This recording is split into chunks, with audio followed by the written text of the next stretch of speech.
We click here in power on this virtual machine. As usual, you will get VMware running, and it's a little bit slow.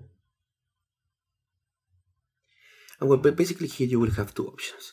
Recovery mode is basically when something is going wrong, the hard disk was damaged and you need to fix it. You will go here, you will enter your root password, and this is more like for Linux system administrators. If you know how to play with hard disk, how to fix issues in your OS, you need to get there if there is any problem.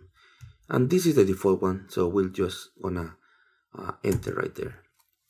Once you enter, the Kali is going to start booting. By the way, Kali is based on Debian or Debian. I don't know how to pronounce it.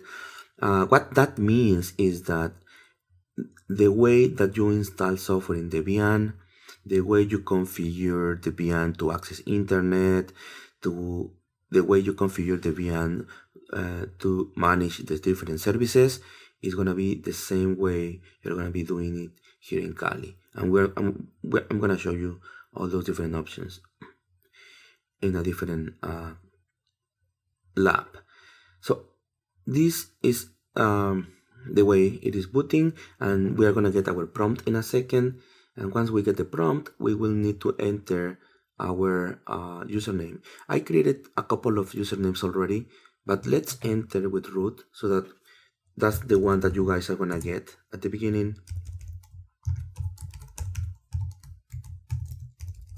So I enter, you get access.